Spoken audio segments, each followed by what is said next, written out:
একটি গোষ্ঠী সংখ্যালঘুদের ব্যবহার করে বাংলাদেশের বাইরে থেকে নিজেদের স্বার্থ হাসিল করতে চায়, এমন অভিযোগ করেছেন জামায়াতে ইসলামীর আমির ডাক্তার শফিকুর রহমান। শুক্রবার কুমিল্লা টাউন হল মাঠে জামায়াতে ইসলামীর কর্মী সম্মেলনে তিনি বলেন, জামায়াত ভারতের কোনো আগ্রাসন সহ্য করবে না। এছাড়া বাংলাদেশের অভ্যন্তরীণ বিষয়ে হস্তক্ষেপ না করতে ভারতকে হুঁশিয়ার করেন জামায়াতের আমির। এদিকে শুক্রবার রাজধানী ঢাকার সোহরাওয়ার্দী উদ্যানে এক অনুষ্ঠানে ইসলামী আন্দোলনের আমির মুফতি সৈয়দ রেজাউল করিম বলেন, শেখ হাসিনার নেতৃত্বে আওয়ামী লীগ চলতে পারবে না। শুক্রবার সকালে কুমিল্লা টাউন হল মাঠে অনুষ্ঠিত মহানগর জামাতের কর্মী সভায় প্রধান অতিথির বক্তব্য রাখেন জামাত ইসলামের আমির ডাক্তার শফিকুর রহমান।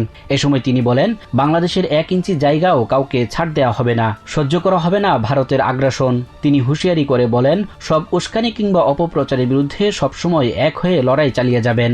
ভবিষ্যতে অবাধ ও নিরপেক্ষ নির্বাচনের জন্য বিভিন্ন সংস্কার চলছে।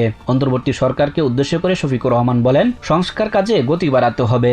একটি সুষ্ঠু নির্বাচন উপহার দেবে এটি পুরো জাতির প্রত্যাশা, তবে সংস্কার নামে যেন কালক্ষেপণ না হয় সেদিকেও লক্ষ্য রাখতে হবে। তিনি বলেন, গত 17.5 বছরে জাতির জন্য একটি শ্বাসরুদ্ধকর সময় ছিল। মানুষ শান্তিতে বসবাস করতে পারেনি।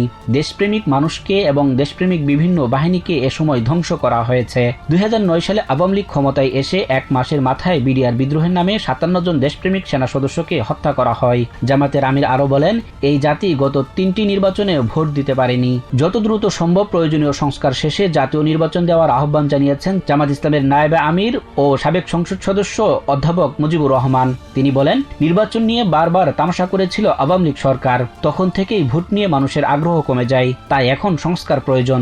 একই দিন ঢাকার শাহজাহানপুরে মৈত্রী সংঘ মাঠে কর্মী সম্মেলনে তিনি এ আহ্বান জানান। এদিকে ইসলামী আন্দোলনের আমির মুফতি সৈয়দ রেজাউল করিম বলেন, যারা শেখ পরিবারের নেতৃত্বে এখনো আওয়ামী লীগ করার স্বপ্ন দেখছেন তারা দেশ ও মানবতার শত্রু।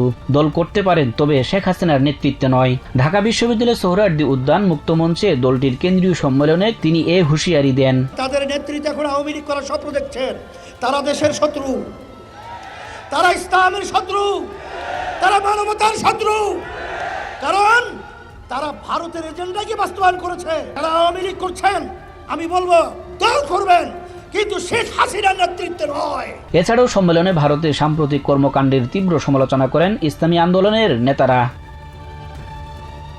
Sajjad Hussain, TVN 24 news desk. New York থেকে সম্প্রচারিত টিভিএন 24 টেলিভিশন বিশ্বজুড়ে বাঙালির কণ্ঠস্বর।